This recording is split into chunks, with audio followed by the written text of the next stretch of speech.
Good morning, everybody. Actually, good afternoon, everybody. It is Labor Day, and I am busy at work here, having fun. Working on Olga, or otherwise called Managi, is a river monster legend from the Pittsburgh area. So that's who I'm working on here for this piece that I'm doing. So I'm having fun doing it. If you like the content, please like and subscribe. Feel free to comment. And of course, if you like the video, share it out. It helps us small creators like myself out. So, and this is just a piece that I've been working on with all the various urban legends of the Pennsylvania. So we got the right here. We got this is like a legend, but it's also an annual event, the Punxsutawney Phil. But then also we've got like Route 666 in Pennsylvania, and then like the Amish barns have the Dutch Circle, and then of course the zombies that came out of Pittsburgh, where the first zombie movie was shot. So, but just working on this.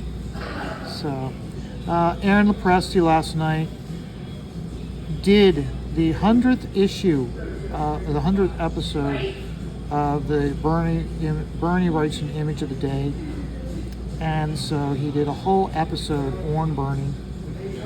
He is a great lover of Bernie, so I can understand him always having the Bernie image today. If I was to do a show like his, I would have the George Perez image of the day.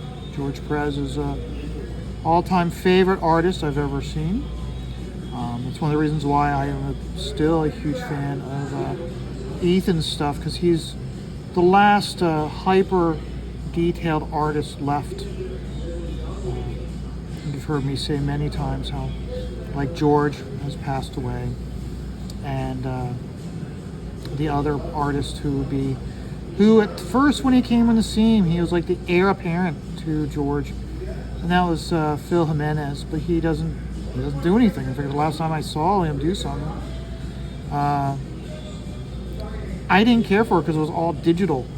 You could see where he was doing the people, the way he does it, but other than that, it's just he's using computer generated images as a crutch, in my opinion. Whereas Ethan is still completely traditional, such as myself. So, but Aaron did a great show. I enjoyed it a lot. He stuck to like Bernie's like older stuff, like when he was all of his horror stuff from like the 70s. He didn't touch on really anything that he did later on in life. I myself, having been born in the 70s, I didn't discover Bernie until much later in life. When I discovered Bernie was I think the first time I got something of his, I think it was The Weird by DC Comics. Jim Starlin wrote it. Dan Green did the inks. And as a kid, I just got it, and I was like, oh wow, what's this? And liked it a lot, and it had the guest star. Another reason why I got it was because the Justice League International was just getting started and was a huge hit. So it made sense to have them have like almost like a cameo in it. So, but I really like that series. In fact, I have the whole Weird series signed by Bernie. Same thing goes with when he did Batman the Cult. I have that whole series signed by Bernie. He then went on. I then saw his stuff when him and Bernie and Jim Starlin did The Big Chance with the Hulk and and The Thing, which is another one I really did like as a kid. What wasn't really too much later in life. Specifically, I would say I knew of Bernie and how like everybody was like always citing his Frankenstein, which I liked a lot. But really, where I was really getting into it was when it was like oh wow, is when he was doing his Ghoul series for IDW, which of course that led into him doing his final piece, which was Frankenstein Lives. That again was a very good series. He didn't get to finish it. Kelly Jones actually finished it for him, and when I looked at the issue that he did, I was looking at it because I was really into like Bernie's Frankenstein stuff. What really captivated me with Bernie, with his Frankenstein, was how he went to great lengths to create the images with so much texture that holding lines weren't needed. And he was kind of doing that with Frankenstein Lives. And for me personally, as a fan, I had the anticipation that Kelly Jones would try to emulate that, and he really didn't. But looking back on it, I mean, it's one of those where it's like Kelly Jones was really in a no-win situation with that book. He was, I want to say, the heir apparent to horror from Bernie, but the reason why I did is because he had so much love and respect for Bernie, and Bernie had a great deal of respect for Kelly Jones. So that's the reason why he finished up the series. But no, with me, I got into Bernie later in life, and I've still, I mean, you take a look at how I do it now, it's like, even though I have a great deal of respect for Bernie, I don't try to emulate his style, even though it seems, when you look at how I do it and how I do these images, how I try to do it without any holding lines, you would say, oh, well, you're trying to rip off Bernie. No, I'm not trying to rip off Bernie, but I have a great deal of respect for how he's able to do it create the image without any holding lines. And I do like that. So, plus also because doing the stippling, I can create full tone, almost like doing a wash. So, but because I don't have you don't have the hand. I have an issue when I use a brush. I don't get it's not a smooth stroke, or maybe it's because I'm too heavy-handed, or my hand dexterity. I generally have issues when I use a brush when I'm doing like a wash or something, and so that's the reason why I do the stippling, because you see how I'm doing this when I'm just really lightly just tapping the page to create that tone, and then once I create that tone, I can then go in and darken up where I need, and just almost like doing a layer. So you actually look at it, I do it almost in layers when I'm doing this stippling. So, but Shane Davis also did an unboxing video. I think it was Saturday night. He did a unboxing video. I found it very I don't know whether it was humorous or was it one of those where it's like I had to smile inside, because everything he was unboxing was all the stuff I'd also backed. So I did like that. And of course, again, what book did he already have unboxed was Terror in the Trenches, which if you guys look at Terror in the Trenches, you will see in the gallery section there is my image. So I was very surprised when I saw that. I knew he was putting the gallery section in. He didn't say who was in it, he just said some of the top talent. And so to see my name and my image in Terror in the Trenches, it really, I don't have words for it really. I was very surprised and shocked, but at the same time, very happy that a creator is seeing that I was worthy to be put in that section. So thank you very much for Vaughn Klaus. In fact, Terror in the Trenches is still available. Even though he's fulfilled it, it is still available. And you can get it by going on to Indiegogo. I will include the link in this video. So you can go over there and you can back Terror in the Trenches. And when you get the copy in the gallery section, you will have my art piece. So, now, something I want to talk about. We all have seen what's been going on with these climate activists, specifically over in Europe. Now it's coming over to the United States. We all saw what happened with the Indian reservation rangers mowing down or running over that roadblock and arresting the protesters for all those people going to the Burning Man festival. And we saw it also in Washington, D.C., where these climate change protesters are blocking traffic, and regular people just trying to get to their jobs are fighting back hard. And what starts next weekend? Football season. When all this wackadoodle shit started in 2021 after the pandemic, and we started to get football, actually no, it was 2020 really, when a lot of this really took hold. That's when like cancellation culture was just starting and everything.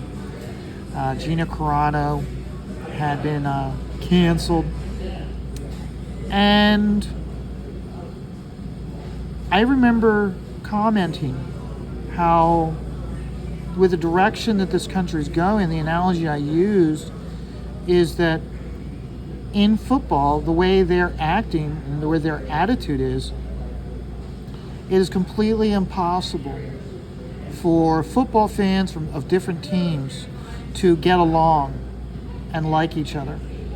It means that if I'm a Steelers fan, Joe Sontag, he is not allowed to like me. He is not allowed to like me at all because he is a Bears fan. So that means that, in my mind, that means that Joe Sontag must be evil. And Andy Smith must be evil because he's a Dallas Cowboys fan. And so forth and so forth, okay? And you can see where it's outright, this is so fucking stupid. But that's where we're going in this society. So what I'm really curious about, and here's my other thing before I leave that subject, is for me personally, I've always been a big fan of how I come here in the bar, I do my work, and I watch the game. And you'll have people from, you'll have a Ravens fan sitting right next to a Steelers fan, and they're talking shit the entire game, even if the Steelers and the Ravens aren't talking, okay? But that doesn't mean that the Ravens fans like, you know what, fuck you, man, fuck you, and he goes and he walks the other end of the bar. Or the Steelers fan goes, yeah, screw you, man, fuck you and your team, yeah. Okay? No. Okay? They still have respect for each other. So you think about it, we need more people. The NFL needs to be even more powerful and need to be used even more as a role model in our country to show that, hey, just because we have different teams that we like doesn't mean that we can't be friends and that we can't get along. Okay? I've seen it where you'll have guys who are like completely and utter shit talking the other people in the bar because the entire bar is like Steeler fans, and you've got there's like 4 people in here that are Ravens fans. And the reason why I say this is because this is where I live. We are Steelers fans, okay?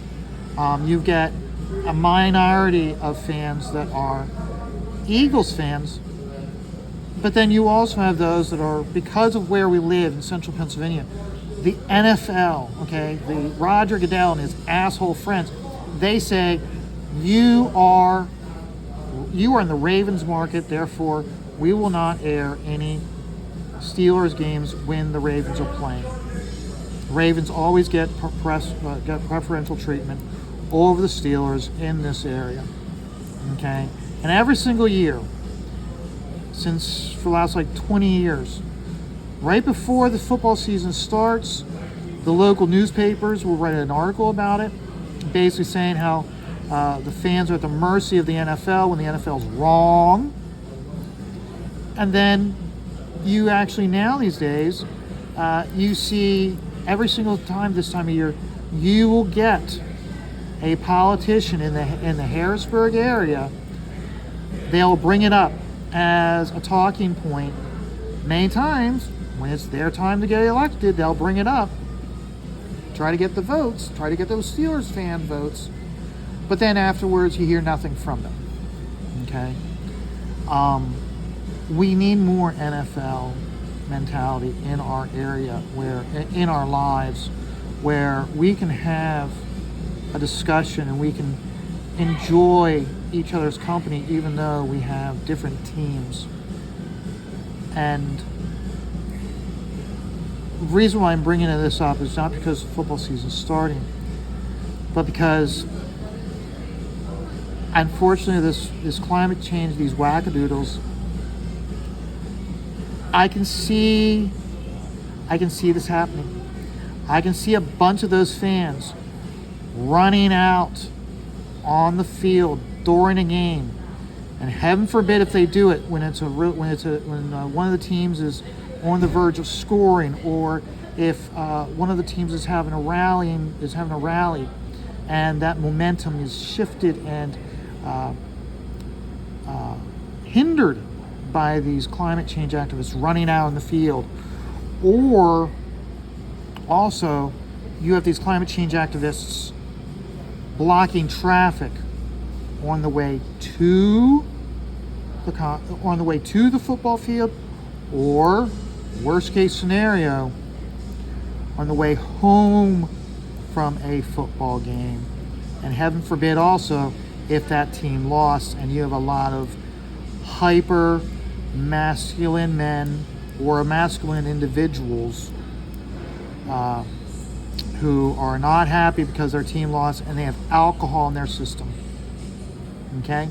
And these dumbass motherfuckers, they're going to look at it as like, we're going to take advantage of this. We're going to block traffic and we're going to use it to get our message across, because these people are going to get violent. We're going to show how these are toxic masculinity men, and it must be stopped. Because I can see this ending very badly for these climate change activists, but also it'll look very bad on the NFL.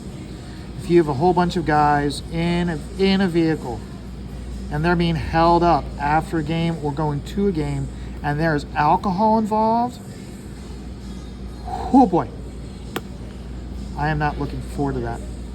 So I would say take this as a tertiary warning that if you are going to a football game, and I'm not saying not to drink,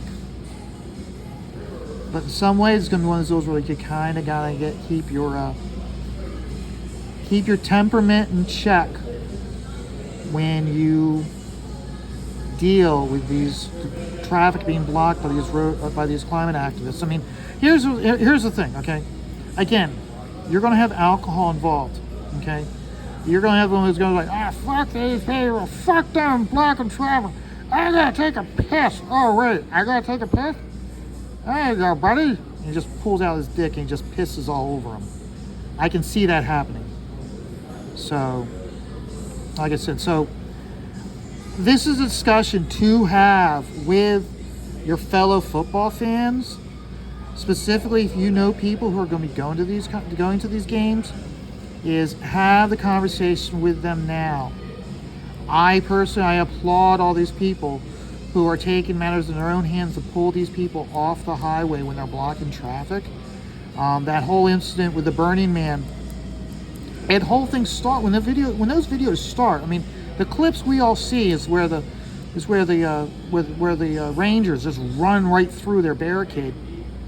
But if you watch like the 10 minutes before that, the 10 minutes before that shows individuals coming up and trying to move the barrier, remove the barrier themselves, and how, wow, those climate change activists had quite a set of balls against the individuals. But boy, oh boy, did they cry and whine and when the cops showed up. And the cops showed up and said, "You got 30 seconds. Get off the goddamn road." And the next vehicle came up and said, "Well, you gave him the warning. Thanks. That's all I needed to know." Boom. So, I mean, plus also, again, you've got a lot of football fans who played football, and they still have football builds. Okay. This isn't going to be one of those deals where it's like me, my scrawny ass, trying to pull these people off the road. Okay? We're going to have men, big, broad, masculine men. Many times there's going to be alcohol involved, and they're just going to just throw them around like rag dolls. So, to the climate change activists, it's truly going to be an example of fuck around and find out. And I hope that cooler heads prevail, but I do see that happening this year. So, I wanted to talk to you today about the final shout outs for Baltimore. Okay, Baltimore is it's less than 7 days away. It's next weekend. So what I want to bring up to you guys is there are going to be numerous panels at this show. That's one of the nice things about the show, is that it's not just a celebrity or a artist petting farm, okay, where you go in and you meet your favorite artist, you get them to sign your book, and you go along your merry way. They've got different things. This year they're honoring First Comics with all the creators, and so right off the bat, the show, I believe the show starts at 1 o'clock. Right at 2 o'clock, they have the creators of First Comics there, and they're going to be right at 2 o'clock. They're doing a panel with all those creators. Then you will have numerous panels and whatnot, and I would say go over to the website and go into program under About and just look at what they have to offer. The ones that I am really curious about and may go see is there's one called, basically, let me see here, what's it called? Howard Chaykin, Unfettered and Unfiltered. It's on Saturday at 4 p.m. That one, I definitely think I might have to check that one out. So, but there's some others. I'm not going to go through it all, but I would definitely encourage anybody, before you just go down and pull their program, look at it now. Okay, you can actually, by using that program, you'll be able to plan your day. So, for instance, Chris Claremont on Friday at 5 p.m. he's going to have a panel. So obviously, if you get there right at 1 o'clock, if that's your goal, is to get Chris Claremont to sign your books, you may just want to go straight to him and stand in those lines and get him to sign it, because at 5 o'clock, when he's done, I doubt he's going to be returning to his table. He's going to be like, okay, after this panel, okay, I'm done for the day. Same thing goes with some of these other creators. Some of these creators have multiple panels, so like it gives them a way to get away from their tables. So like Louise Simonson, Walt Simonson, they are doing numerous panels. Actually, they're doing multiple panels, some together, some separate. And normally I notice with Walt and Louise is if one of them leaves their table, they both leave their table. So even if she's not taking part in the panel, she'll still walk away from the table, mainly for the reason being because a lot of people, they want to get them both done at the same time. Or they have a book that both of them worked on. That's really, I think, a lot bigger issues. A lot of times, like specifically, the example I give you is,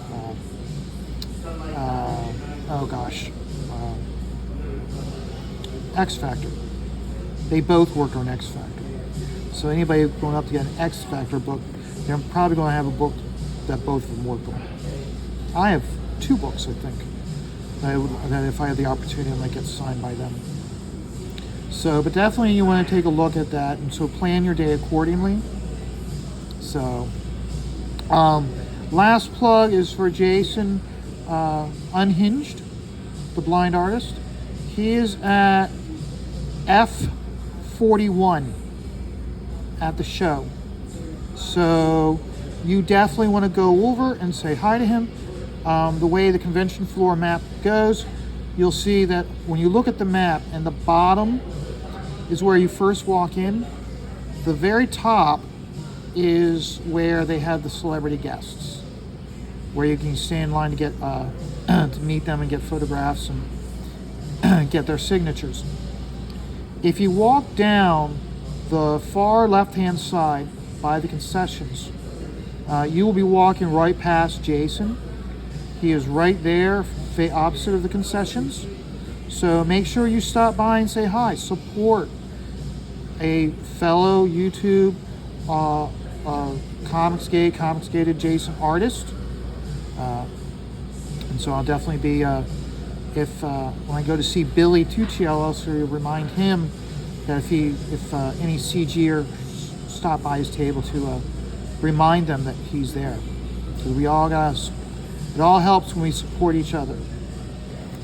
So, and I don't mean support as in you have to buy something from Jason. I mean, stop by and say hi to him, okay? Because Artist Alley is its own beast, and it'll give him a. It's just good to talk to someone you actually met, you've actually associated with online, to meet them in real life. So, hey, I'm about ready done with this, and this is one of my longer videos. Don't normally do a video this long. So, remember, even though this is Memorial Day, and many of us are off today, and we are going to enjoy the day and relax before our work week starts. It's a short work week if you're going out to Baltimore. But yeah, remember, no matter what you do in life is always going to be stressful. And that's why you take it all one dot at a time.